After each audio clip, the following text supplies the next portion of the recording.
ನಮಸ್ಕಾರ. ನಾವು ಮಾಡುವ ಪ್ರತಿಯೊಂದು ಕೆಲಸ, ಅದರಿಂದ ಬರುವ ಪರಿಣಾಮ, ಆಮೇಲೆ ಅದರಿಂದ ಹೊರಗೆ ಬರೋದು ಹೇಗೆ, ಇದ್ರ ಬಗ್ಗೆ ಯಾವತ್ತಾದ್ರೂ ಯೋಚನೆ ಮಾಡಿದ್ದೀವಾ? ಬನ್ನಿ, ಇವತ್ತು ಕರ್ಮ ಮತ್ತೆ ಜ್ಞಾನದ ಬಗ್ಗೆ ಇರೋ ಒಂದು ತುಂಬ ಹಳೆಯ ರಹಸ್ಯವನ್ನ ನೋಡೋಣ. ಇದು ಸುಮ್ಮನೆ ಫಿಲಾಸಫಿ ಅಲ್ಲ, ಬದಲಿಗೆ ನಮ್ಮ ಜೀವನದ ಪ್ರತಿಯೊಂದು ಕ್ಷಣವನ್ನು ಅರ್ಥ ಮಾಡ್ಕೊಳ್ಳೋಕೆ ಇರೋ ಒಂದು ದಾರಿದೀಪ ಅಂತಾನೆ ಹೇಳ್ಬೋದು. ಕಾಲವನ್ನೇ ಮೀರಿ ನಿಲ್ಲುವಂಥ ಜ್ಞಾನ ಏನಾದ್ರೂ ಇದೆಯಾ? ಯೋಚನೆ ಮಾಡಿ, ಇವತ್ತಿನ ಕಾಲದಲ್ಲಿರೋ ಒಬ್ಬ ವ್ಯಕ್ತಿ ಸಾವಿರಾರು ವರ್ಷಗಳ ಹಿಂದಿನ ಸತ್ಯವನ್ನ ನಾನು ಹೇಳ್ತೀನಿ ಅಂದ್ರೆ ನಂಬೋಕ್ಕಾಗತ್ತಾ? ಇದೇ ಪ್ರಶ್ನೆ, ಇದೇ ಗೊಂದಲ ಅರ್ಜುನನಿಗೆ ಬರುತ್ತೆ. ಅವನು ತನ್ನ ಗುರು ಕೃಷ್ಣನ್ ಹತ್ರ ಇದನ್ನೇ ಕೇಳ್ತಾನೆ. ಸರಿ, ನಮ್ಮ ಇವತ್ತಿನ ಚರ್ಚೆ ಶುರುವಾಗೋದೇ ಇಲ್ಲಿಂದ. ಹಾಗಾದ್ರೆ ಈ ಜ್ಞಾನ ಎಲ್ಲಿಂದ ಬಂತು? ಇದರ ಮೂಲ ಯಾವುದು? ನೋಡಿ, ಇದು ಇವತ್ತು ನಿನ್ನೆ ಹುಟ್ಟಿದ ಫಿಲಾಸಫಿ ಏನೂ ಅಲ್ಲ, ಬದಲಿಗೆ ಯುಗಯುಗಗಳಿಂದ ಹರಿದು ಬಂದಿರೋ ಒಂದು ಜ್ಞಾನದ ಸರಪಳಿ. ಆದರೆ ಕಾಲ ಕಳೆದಂತೆ ಆ ಸರಪಳಿಯ ಕೊಂಡಿಗಳು ಎಲ್ಲೋ ಕಳಚಿ ಹೋಗಿವೆ. ಬನ್ನಿ, ಆ ಕೊಂಡಿಯನ್ನ ಮತ್ತೆ ಜೋಡಿಸೋ ಪ್ರಯತ್ನ ಮಾಡೋಣ. ಈ ಜ್ಞಾನದ ಹರಿವು ಒಂದು ರೀತಿ ಪವಿತ್ರ ನದಿ ಇದ್ದ ಹಾಗೆ. ಇದು ಶುರುವಾಗಿದ್ದು ಶ್ರೀಕೃಷ್ಣನಿಂದ. ಅಲ್ಲಿಂದ ಈ ಜ್ಞಾನ ಸೂರ್ಯದೇವನಾದ ವಿವಸ್ವಾನನಿಗೆ ಸಿಕ್ತು. ಅವನಿಂದ ಮನು, ಆಮೇಲೆ ಮನುವಿನಿಂದ ಇಕ್ಷ್ವಾಕುವಿನಂತಹ ಮಹಾತ್ಮರ ಮೂಲಕ ಹರಿದು ಬಂತು. ಆದರೆ ಕಾಲ ಕಳೆದಂತೆ ಏನಾಯ್ತು ಅಂದ್ರೆ ಈ ಸರಪಳಿ ಎಲ್ಲೋ ಕಟ್ಟಾಗೋಯ್ತು. ಆ ಅಮೂಲ್ಯ ಜ್ಞಾನ ಸಾಮಾನ್ಯ ಜನರನ್ನ ತಲುಪಲೇ ಇಲ್ಲ. ಹಾಗಾದರೆ ಕಳೆದೋಗಿದ್ದ ಆ ಜ್ಞಾನವನ್ನ ಮತ್ತೆ ಅರ್ಜುನನಿಗೆ ಯಾಕೆ ಕೊಡಲಾಯಿತು? ಬೇರೆ ಯಾರಿಗೂ ಯಾಕಿಲ್ಲ? ಉತ್ತರ ತುಂಬಾನೇ ಸಿಂಪಲ್, ಆದ್ರೆ ಅಷ್ಟೇ ಡೀಪ್. ಕೃಷ್ಣ ಹೇಳ್ತಾನೆ, ಯಾಕಂದ್ರೆ ನೀನು ನನ್ನ ಭಕ್ತ, ಅಷ್ಟೇ ಅಲ್ಲ ನನ್ನ ಸ್ನೇಹಿತ ಕೂಡ, ಅದಕ್ಕೆ ನಿನ್ಗೆ ಈ ರಹಸ್ಯ ಅರ್ಥ ಆಗುತ್ತೆ ಅಂತ. ಅಂದ್ರೆ ನೋಡಿ, ಜ್ಞಾನ ಪಡೆಯೋಕೆ ಬರೀ ಬುದ್ಧಿ ಇದ್ರೆ ಸಾಲ್ದು, ಒಂದು ಹೃದಯದ ಸಂಬಂಧ ಕೂಡ ಅಷ್ಟೇ ಮುಖ್ಯ. ಸರಿ, ಈಗ ವಾಪಸ್ ಅರ್ಜುನನ ಆ ಮೂಲ ಪ್ರಶ್ನೆಗೆ ಬರೋಣ. ನಿಮ್ಮ ಹಾಗೆ ಕಾಣೋ ಕೃಷ್ಣ ಯುಗಗಳ ಹಿಂದೆ ಇದ್ದ ಸೂರ್ಯದೇವನಿಗೆ ಪಾಠ ಹೇಳಿಕೊಟ್ಟೆ ಅಂದ್ರೆ ಹೇಗೆ ನಂಬೋದು ಅಲ್ವಾ? ಈ ಪ್ರಶ್ನೆಗೆ ಉತ್ತರ ಕೃಷ್ಣನ ನಿಜವಾದ ಸ್ವರೂಪದಲ್ಲೇ ಇದೆ. ನೋಡಿ, ಇದು ಬರೀ ಅರ್ಜುನ್ನ ಪ್ರಶ್ನೆ ಅಲ್ಲ, ನಮ್ಮೆಲ್ಲರ ಮನಸ್ಸಲ್ಲೂ ಬರೋ ಪ್ರಶ್ನೆನೇ ಇದು. ಲಾಜಿಕ್ಕಿಗೆ ಸಿಗ್ದ ಈ ಮಾತನ್ನ ಹೇಗೆ ಒಪ್ಕೊಳ್ಳೋದು? ಇದು ಕೃಷ್ಣನ ಅಸ್ತಿತ್ವವನ್ನೇ ಪ್ರಶ್ನೆ ಮಾಡ್ದಂಗಲ್ವಾ? ಇಂಥ ಒಂದು ಡೌಟ್ ಬರೋದು ತುಂಬನೇ ಸಹಜ. ಇದಕ್ಕೆ ಕೃಷ್ಣ ಕೊಡೋ ಉತ್ತರ ನಿಜಕ್ಕೂ ಆಶ್ಚರ್ಯ ತರಿಸುತ್ತೆ. ಅವನು ಹೇಳ್ತಾನೆ, ನಂಗೂ ನಿನಗೂ ಎಷ್ಟೋ ಜನ್ಮಗಳಾಗಿ ಹೋಗಿವೆ, ಒಂದೇ ಒಂದು ವ್ಯತ್ಯಾಸ ಏನಂದ್ರೆ ನನಗೆ ನನ್ನ ಎಲ್ಲಾ ಜನ್ಮಗಳ ನೆನಪಿದೆ, ನಿನಗೆ ನಿನ್ನ ಹಿಂದಿನ ಜನ್ಮಗಳು ಮರೆತು ಹೋಗಿವೆ. ಇದು ನಮ್ಮ ಸಾಮಾನ್ಯ ತಿಳುವಳಿಕೆಯನ್ನೇ ಮೀರಿದ ಒಂದು ವಿಷಯ ಅಲ್ವಾ? ಇದೊಂದು ರೀತಿ ದಿವ್ಯ ಸ್ಮರಣೆ. ಯಾಕಂದ್ರೆ ಕೃಷ್ಣ ಒಬ್ಬ ಸಾಮಾನ್ಯ ಮನುಷ್ಯ ಅಲ್ಲ. ಅವನಿಗೆ ಹುಟ್ಟಿಲ್ಲ, ಅವನ ಶರೀರಕ್ಕೆ ನಾಶವಿಲ್ಲ, ಅವನು ಕಾಲದ ನಿಯಮಗಳನ್ನೇ ಮೀರಿದವನು. ಜಗತ್ತಿನಲ್ಲಿ ಯಾವಾಗ ಅಧರ್ಮ ಹೆಚ್ಚಾಗುತ್ತೋ ಆಗ ಧರ್ಮವನ್ನ ಸ್ಥಾಪನೆ ಮಾಡೋಕೆ ಅವನು ಪ್ರತಿ ಯುಗದಲ್ಲೂ ಬರ್ತಾನೆ. ಅದಕ್ಕೇನೆ ಅವನು ಹೇಳೋ ಜ್ಞಾನ ಕೂಡ ಕಾಲವನ್ನ ಮೀರಿದ್ದು, ಶಾಶ್ವತವಾದದ್ದು. ಸರಿ, ಇಲ್ಲಿಯವರೆಗೂ ನಾವು ಜ್ಞಾನದ ಮೂಲದ ಬಗ್ಗೆ ನೋಡಿದ್ವಿ. ಈಗ ಈ ಚರ್ಚೆಯ ತುಂಬಾನೇ ಮುಖ್ಯವಾದ ಭಾಗಕ್ಕೆ ಬಂದಿದ್ದೀವಿ. ನಾವು ಪ್ರತಿದಿನ ಕೆಲಸ ಮಾಡ್ತೀವಿ, ಆದರೆ ಆ ಕೆಲಸದ ರಿಸಲ್ಟ್ ಜೊತೆ ಅಂಟ್ಕೊಂಡ್ಬಿಡ್ತೀವಿ ಅಲ್ವಾ? ಹಾಗಾದ್ರೆ ಕೆಲಸನೂ ಮಾಡಬೇಕು, ಆದರೆ ಅದರ ಫಲದ ಬಂಧನದಿಂದ ಫ್ರೀ ಆಗಿರಬೇಕು. ಇದು ಹೇಗ್ ಸಾಧ್ಯ? ಇದೇ ನೋಡಿ ಕರ್ಮದ ದೊಡ್ಡ ವಿರೋಧಾಭಾಸ ಅಂದ್ರೆ. ಏನು ಕರ್ಮ, ಏನು ಅಕರ್ಮ, ಯಾವುದು ಸರಿ, ಯಾವುದು ತಪ್ಪು, ಯಾವ ಕೆಲಸ ಮಾಡಬೇಕು, ಯಾವುದನ್ನ ಬಿಡಬೇಕು? ಅಬ್ಬಬ್ಬಾ, ಈ ಪ್ರಶ್ನೆಗಳು ನಮ್ಮನ್ನ ಯಾವಾಗಲೂ ಕಾಡ್ತಾನೇ ಇರುತ್ತೆ. ದೊಡ್ಡ ಬುದ್ಧಿವಂತರು ಕೂಡ ಈ ಕರ್ಮ ಅಕರ್ಮ ಅನ್ನೋ ಚಕ್ರವ್ಯೂಹದಲ್ಲಿ ಸಿಕ್ಕಾಕೊಳ್ತಾರೆ. ಹಾಗಾದ್ರೆ ಈ ಕನ್ಫ್ಯೂಷನಿಂದ ಹೊರಗ್ಬರೋದು ಹೇಗೆ? ನಿಜವಾದ ಜ್ಞಾನಿಯ ಲಕ್ಷಣ ಏನು ಗೊತ್ತಾ? ಅವನು ಎಲ್ಲಾ ತರಹದ ಕೆಲ್ಸದಲ್ಲಿ ತೊಡಗಿರ್ತಾನೆ, ಆದ್ರೆ ಕರ್ಮದಲ್ಲಿ ಅಕರ್ಮವನ್ನ ನೋಡ್ತಾನೆ. ಅಂದ್ರೆ ಕೆಲ್ಸ ಮಾಡ್ತಿದ್ರೂ ಅದರ ಫಲಕ್ಕೆ ಅಂಟ್ಕೊಳ್ಳಲ್ಲ. ಅದೇ ರೀತಿ ಸುಮ್ನೆ ಕೂತಾಗ ಅಕರ್ಮದಲ್ಲಿ ಕರ್ಮವನ್ನ ನೋಡ್ತಾನೆ, ಅಂದ್ರೆ ಜವಾಬ್ದಾರಿಗಳನ್ನ ಮರೆಯಲ್ಲ. ಲೌಕಿಕ ಜಗತ್ತಿನಲ್ಲಿ ಇದ್ರೂ ಅದರಿಂದ ಒಂದು ಡಿಸ್ಟೆನ್ಸ್ ಮೇಂಟೈನ್ ಮಾಡ್ತಾನೆ. ಇದೇ ನಿಜವಾದ ಜ್ಞಾನ ಅಂದ್ರೆ.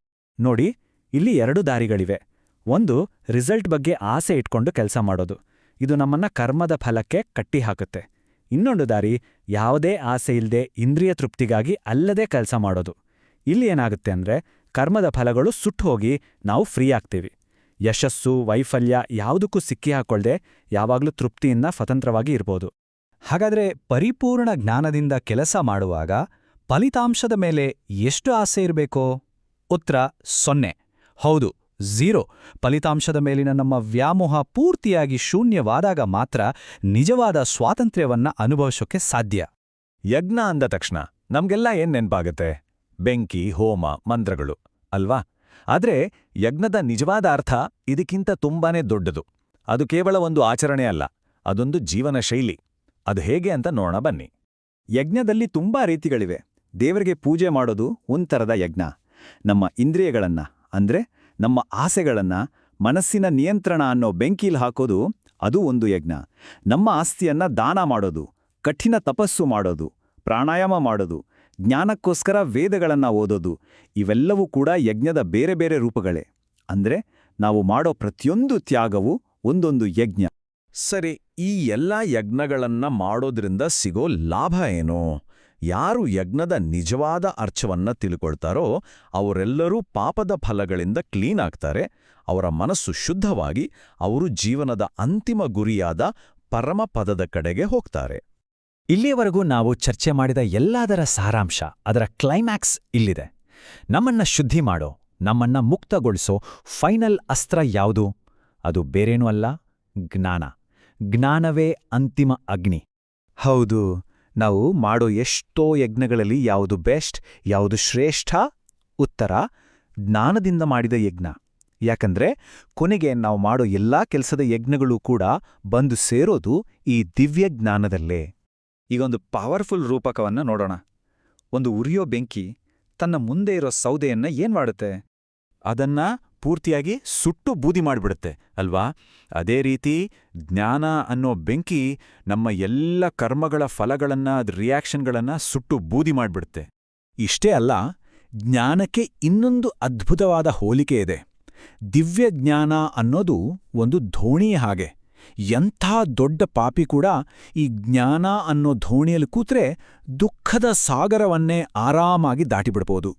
ಅದಕ್ಕೆ ಹೇಳೋದು, ಈ ಜಗತ್ತಿನಲ್ಲಿ ದಿವ್ಯಜ್ಞಾನದಷ್ಟು ಪವಿತ್ರವಾದದ್ದು, ಶ್ರೇಷ್ಠವಾದದ್ದು ಬೇರೆ ಯಾವುದೂ ಇಲ್ಲ.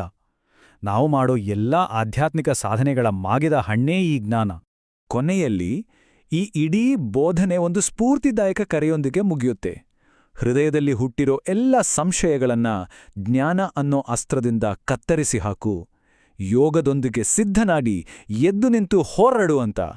ಇದು ಬರೀ ಯುದ್ಧ ಭೂಮಿಯಲ್ಲಿ ಹೋರಾಡೋಕೆ ಕೊಟ್ಟ ಕರೆ ಅಲ್ಲ, ನಮ್ಮ ಜೀವನದ ಯುದ್ಧವನ್ನ ಗೆಲ್ಲೋಕೆ ಕೊಟ್ಟ ಕರೆ. ನಮ್ಮೆಲ್ಲರ ಲೈಫ್ನಲ್ಲೂ ಈ ಒಂದು ಗೊಂದಲ ಇದ್ದೇ ಇರುತ್ತೆ ಅಲ್ವಾ? ಒಂದ್ಕಡೆ ನಮ್ಮ ಜವಾಬ್ದಾರಿಗಳು, ನಾವು ಮಾಡಲೇಬೇಕಾಗಿದ್ದ ಕೆಲಸಗಳು, ಇನ್ನೊಂದ್ ಕಡೆ ಇದೆಲ್ಲ ಬಿಟ್ಟು ಎಲ್ಲಾದ್ರೂ ಹೋಗಿ ಮನಸ್ಸಿಗೆ ಶಾಂತಿ ಕಂಡ್ಕೋಬೇಕು ಅನ್ನೋ ಆಸೆ. ಸಾವಿರಾರು ವರ್ಷಗಳ ಹಿಂದಿನ ಈ ಪ್ರಶ್ನೆ ಇವತ್ತಿಗೂ ಅಷ್ಟೇ ನಿಜ. ಈ ಒಂದು ವಿಶ್ಲೇಷಣೆಯಲ್ಲಿ ಒಂದು ಪ್ರಾಚೀನ ಗ್ರಂಥದ ಮೂಲಕ ಕ್ರಿಯೆ ಮತ್ತು ಶಾಂತಿಯ ನಡುವೆ ಹೇಗೆ ಬ್ಯಾಲೆನ್ಸ್ ಮಾಡಬಹುದು ಅನ್ನೋದನ್ನ ನೋಡೋಣ ಬನ್ನಿ. ಒಂದು ಕ್ಷಣ ಯೋಚನೆ ಮಾಡಿ. ಒಂದು ಯುದ್ಧಭೂಮಿಯ ಮಧ್ಯದಲ್ಲಿ ನಿಂತಿದ್ದಾನೆ ಅರ್ಜುನ. ತನ್ನವರ ವಿರುದ್ಧವೇ ಹೋರಾಡಬೇಕಾದ ಒಂದು ಸಂದಿಗ್ಧ ಪರಿಸ್ಥಿತಿ. ಅವನ ಗೊಂದಲ ಬರೀ ಕೆಲ್ಸ ಮಾಡ್ಬೇಕಾ ಬೇಡವಾ ಅನ್ನೋದಷ್ಟೇ ಅಲ್ಲ, ಅದು ಸರಿ ತಪ್ಪು, ಧರ್ಮ ಅಧರ್ಮದ ನಡುವಿನ ಒಂದು ದೊಡ್ಡ ಹೋರಾಟ. ಅವನ ಈ ಒಂದು ಪ್ರಶ್ನೆಯೇ ನಮ್ಮ ಇವತ್ತಿನ ಇಡೀ ಚರ್ಚೆಗೆ ಬೇಸ್. ನೋಡಿ, ಅರ್ಜುನನ ಈ ಗೊಂದಲ ಕೇವಲ ಒಂದು ಕಥೆಯಲ್ಲ, ಅದು ನಮ್ಮೆಲ್ಲರ ದೈನಂದಿನ ಹೋರಾಟದ ಒಂದು ಪ್ರತಿಬಿಂಬ.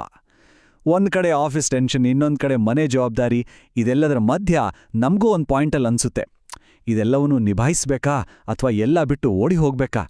ಈ ಆಯ್ಕೆ ಇದೆಯಲ್ಲ, ಕೆಲವೊಮ್ಮೆ ನಿಜವಾಗ್ಲೂ ಅಸಾಧ್ಯ ಅನ್ಸ್ಬಿಡುತ್ತೆ. ಸರಿ, ಇದ್ರ ಬಗ್ಗೆ ಇನ್ನಷ್ಟು ಯೋಚಿಸೋಣ. ಆಕ್ಟಿವ್ ಆಗಿರೋದಾ ಅಥವಾ ಎಲ್ಲದರಿಂದ ದೂರ ಸರಿಯೋದಾ?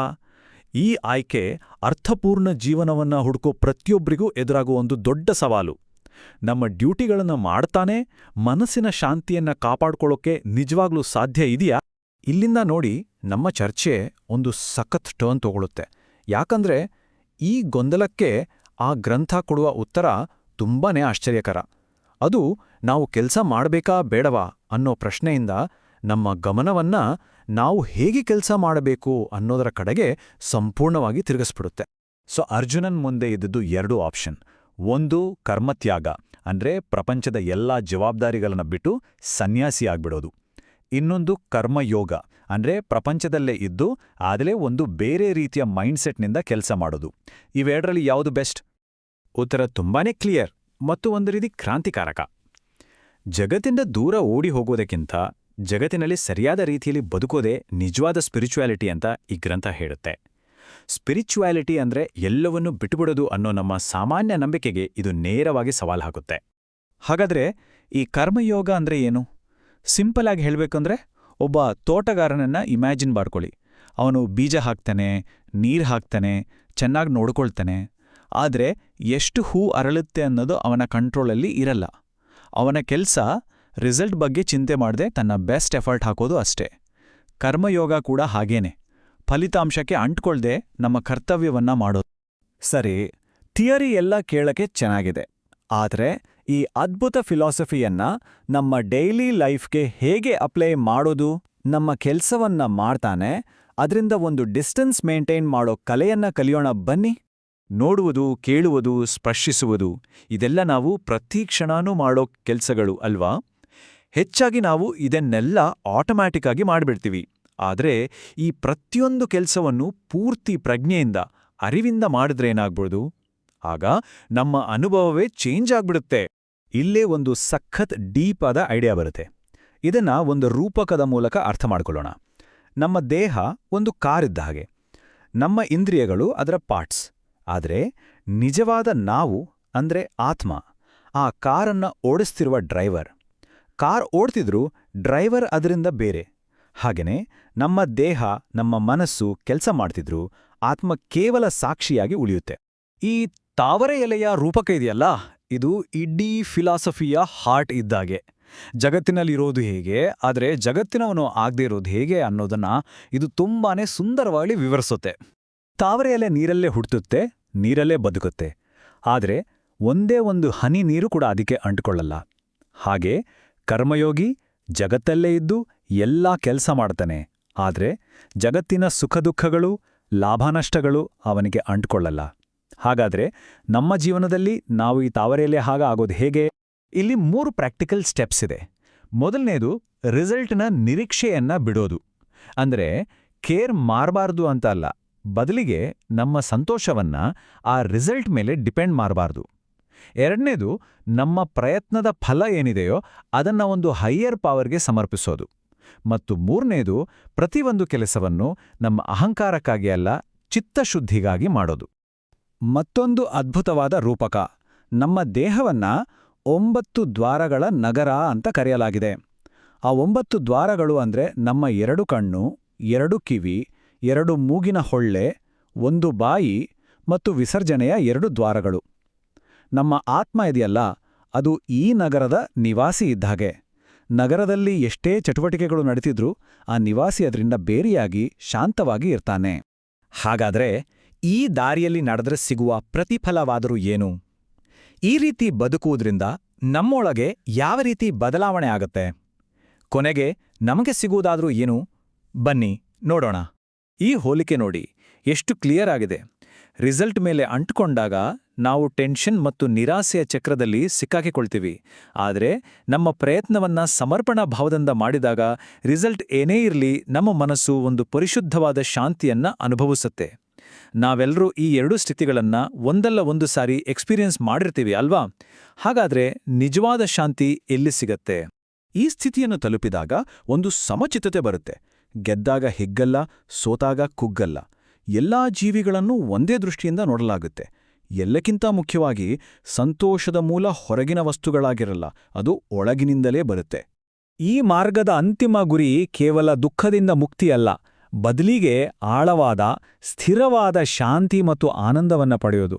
ಇದು ಎಲ್ಲಾ ರೀತಿಯ ದೈಹಿಕ ಸಂಕಟ ಮತ್ತು ಮಾನಸಿಕ ಗೊಂದಲಗಳಿಂದ ಸಂಪೂರ್ಣ ಬಿಡುಗಡೆ.